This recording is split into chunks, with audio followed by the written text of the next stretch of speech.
Vous êtes en charge de la réalisation des études de prix des lots enveloppes. Vous utilisez habituellement les pièces techniques et les pièces graphiques du dossier de consultation des entreprises et plus particulièrement le CCTP de votre lot et les plans 2D pour identifier les ouvrages qualifiés, localiser et quantifier les ouvrages. Lors de cette analyse, la lecture croisée des pièces écrites et des pièces graphiques peut vous paraître fastidieuse et source d'erreurs. Cette analyse vous est néanmoins indispensable pour identifier les ouvrages qualifiés de votre lot et les localiser précisément avant de les quantifier. Cette analyse vous permet également de vous conforter sur la fiabilité et la cohérence du dossier. Vous avez appris grâce au tutoriel 1 comment vous approprier le projet en manipulant la maquette numérique. Le tutoriel 2 vous a permis de comprendre la structure de la maquette numérique et vous a appris à visualiser les informations contenues dans les objets BIM.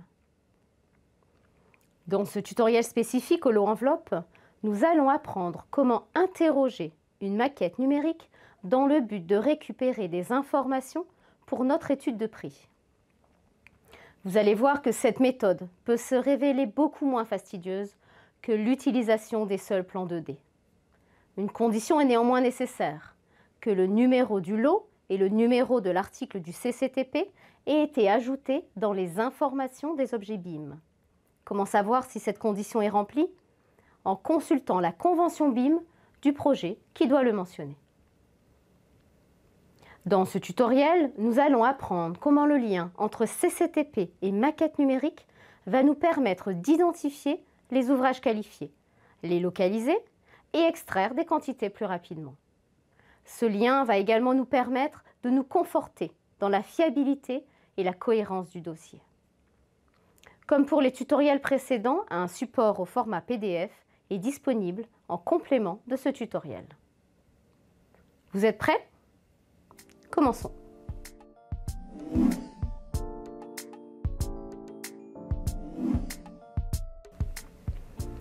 Allez dans Fichier, Ouvrir et sélectionnez la maquette architecte.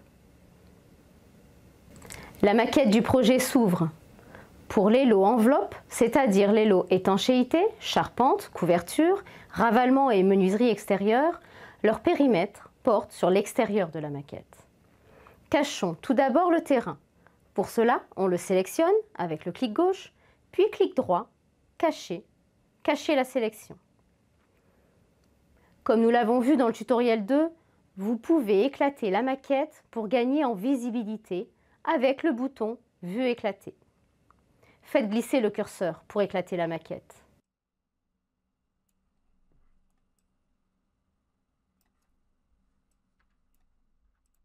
Nous avons déjà expliqué la notion d'espace dans le tutoriel 2.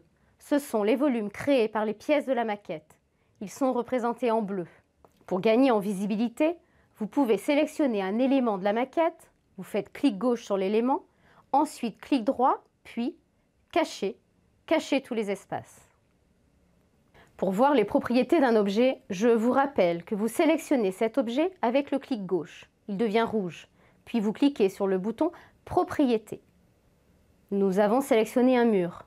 Le jeu de propriétés qui nous intéresse est Propriété DCE, qui porte les informations du numéro de lot et du numéro de l'article de CCTP.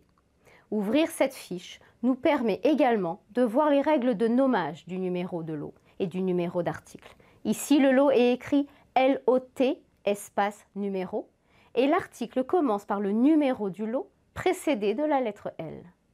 Connaître ces règles de nommage va nous servir lorsque nous ferons des filtres sur les propriétés. Attention, chaque dossier possède ses propres règles de nommage. Je vous invite à vous reporter à la convention BIM pour connaître celle de votre projet. Mettons en place l'infobulle comme vu au tutoriel 2. Appelons cette infobulle maquette ARC. Choisissons de voir les propriétés Name, Description et Numéro de lot dans l'infobulle. Si vous le souhaitez, vous pouvez également ajouter Numéro d'article.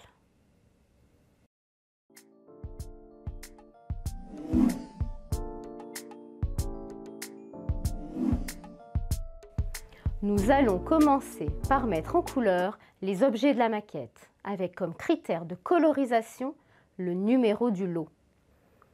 Comme nous l'avons vu avant, les objets portent des informations, parmi lesquelles un jeu de propriétés appelé propriété DCE.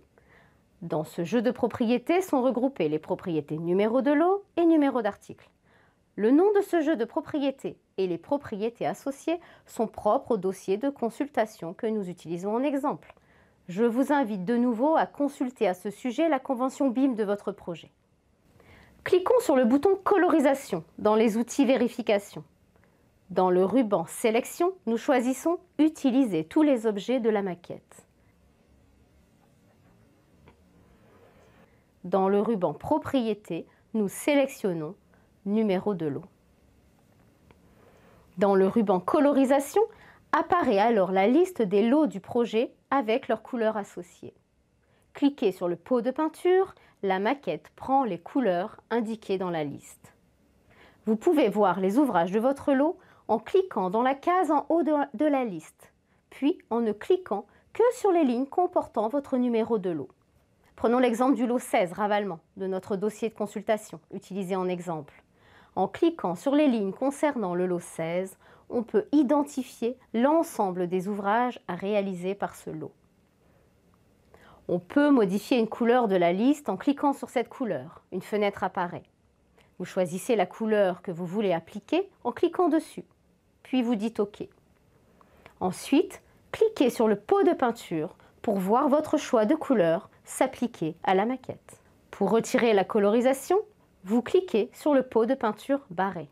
Pour voir de nouveau la maquette, vous cliquez sur Afficher tout.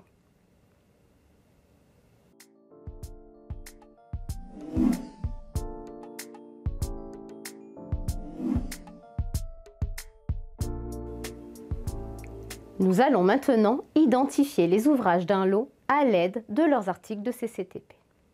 Nous allons pour cela utiliser l'outil de colorisation en utilisant le numéro d'article comme critère de colorisation. Nous allons utiliser l'exemple du lot 16, ravalement.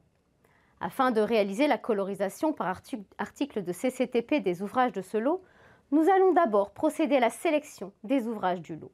Pour cela, cliquons sur le bouton « Export de propriété » dans les outils Modèles, dans le ruban supérieur.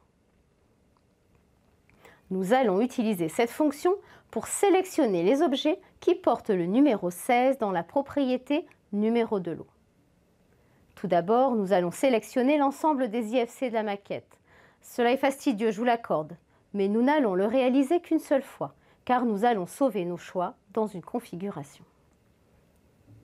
Sélectionnons l'ensemble des IFC en cliquant la case qui se trouve à gauche des classes. Utilisez la molette de la souris pour faire dérouler la liste. Vérifiez bien que vous n'avez oublié aucun IFC. C'est important, car sinon les objets de cette classe ne feraient pas partie de la sélection. Ensuite, dans Champ commun, Jeux de propriété, fermez la liste Fields, puis fermez les listes sous Properties, jusqu'à arriver au jeu de propriété, Propriété DCE. Cliquez sur la case devant Numéro de lot. Sauvons cette configuration. Pour cela, cliquez sur le bouton Configuration dans le ruban supérieur. Une fenêtre s'ouvre, vous cliquez sur le ruban Export de propriété, puis sur le plus. Donnons un nom à notre configuration, par exemple Config Maquette Arc. La prochaine fois que vous ouvrirez la maquette, vous pourrez ouvrir la fenêtre Export de propriété et aller chercher cette configuration en cliquant sur le bouton Configuration, puis Export de propriété et en double-cliquant sur Config Maquette Arc. Revenons à notre fenêtre Export de propriété. Nous allons réaliser un filtre sur la propriété numéro de lot. Pour cela, double-cliquez sur la propriété, une fenêtre de paramètres de filtre s'ouvre. Vous choisissez Contient, qui est le E à l'envers. Les autres choix sont Égal, Différent et le dernier ne contient pas. Vous tapez 16, le numéro du lot ravalement, dans le dossier de consultation que nous utilisons en exemple. Enfin, vous cliquez sur le bouton Mise à jour. Il apparaît une liste de tous les objets dont les propriétés numéro de lot contiennent 16. Vous sélectionnez une des lignes de la liste, elle devient bleue. Vous faites CTRL A, l'ensemble de la liste est sélectionné, toutes les lignes sont en bleu. Dans la maquette, tous les objets de cette liste deviennent rouges. c'est-à-dire qu'ils sont sélectionnés. Revenons maintenant à la fenêtre colorisation. Pour cela, cliquons sur le bouton colorisation dans les outils vérification. Dans le ruban sélection, nous choisissons utiliser la sélection courante. Dans le ruban propriété, nous sélectionnons article de CCTP. Dans le ruban colorisation, apparaît la liste des articles du CCTP du lot 16, avec une couleur par article. Cliquez sur le pot de peinture, patientez un peu car la colorisation peut prendre un peu de temps. Les objets sélectionnés en rouge dans la maquette prennent les couleurs des articles de CCTP. Pensez à cliquer à côté de la maquette pour désélectionner les objets. Le rouge disparaît, on peut alors voir les couleurs. Vous pouvez maintenant localiser les ouvrages de votre lot qualifiés par les articles du CCTP. Si vous souhaitez voir un article spécifique, par exemple l'article 16.1.1 qui correspond à l'enduit monocouche, soit vous cliquez dans la case en haut de la liste, cela décoche l'ensemble des lignes, puis vous cliquez la ligne qui vous intéresse, soit vous décochez les lignes qui ne vous intéressent pas. Seuls les éléments cochés apparaissent en couleur dans la maquette. Vous pouvez ainsi savoir où est l'enduit monocouche sur ce projet. Si vous ne voulez voir que les éléments qui reçoivent de l'enduit, cliquez sur l'œil. Pour voir réapparaître toute la maquette, cliquez sur « Afficher tout » dans le ruban supérieur. Nous avons pris l'exemple du lot ravalement. Vous pouvez faire de même avec les lots menuiserie extérieure, étanchéité, charpente ossature bois, couverture, pour identifier les objets portant le numéro de votre lot et y associer des couleurs par article de CCTP. Si vous souhaitez faire des captures de l'ensemble de l'écran pour voir à la fois la liste des articles et la vue de la maquette, utilisez la touche Imprime écran de votre clavier. Vous faites Windows, Shift, S, ce qui ouvre un outil de capture et vous pouvez ainsi coller l'image dans un Word.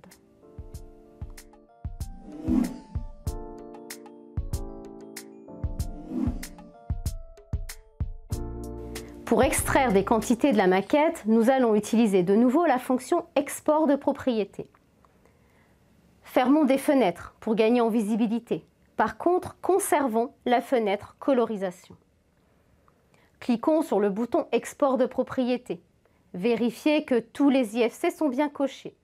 Si vous venez d'ouvrir votre maquette, utilisez le bouton Configuration pour réactiver votre configuration Config Maquette Arc. Dans Champ commun, Jeu de propriété, sélectionnons Name et Description dans la liste Fields, que nous fermons ensuite. Puis fermons les listes sous Properties jusqu'au jeu de propriété Base Quantities qui contient les propriétés associées aux quantités de la maquette. Ensuite, nous sélectionnons également le jeu de propriété DCE. Si un filtre existe déjà, vous pouvez le supprimer en utilisant le bouton représentant le filtre avec la croix. On peut de nouveau sauver cette configuration, par exemple sous le nom Config Quantité Arc. Appliquons maintenant un filtre sur le numéro d'article. Reprenons l'exemple du lot 16 ravalement. Vous double-cliquez et vous sélectionnez Égal et vous tapez L16.1.1. C'est le numéro d'article que l'on voit dans la liste de la fenêtre colorisation et qui correspond dans le CCTP à l'enduit monocouche. Enfin, on clique sur le bouton Mise à jour. Une liste apparaît. Si la case Mise à jour automatique est cochée, la liste se met à jour automatiquement. On clique sur Exporter et on sauve cette liste sur son ordinateur en lui donnant un nom. Allons voir la liste ainsi exportée. Ajoutons une fonction de filtre sur la première ligne. Supprimons toutes les colonnes vides. Agrandissons les largeurs de colonnes pour voir les titres. Il s'agit d'un travail de mise en forme Excel classique. La complexité de l'exercice réside dans la prise en compte de la bonne propriété. L'outil d'extraction de quantité est très utile lorsqu'il s'agit de compter des éléments, plus compliqué à utiliser lorsqu'il s'agit de surface ou de volume, puisqu'il faut alors savoir traduire les termes anglais. Dans le support PDF, nous vous indiquons la traduction des termes anglais du jeu de propriété Base Quantities.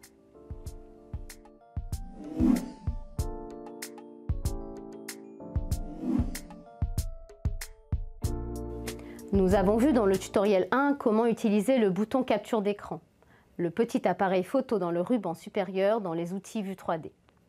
Une fois la capture réalisée, vous avez la possibilité soit de la copier dans le presse-papier soit de l'enregistrer en tant qu'image indépendante.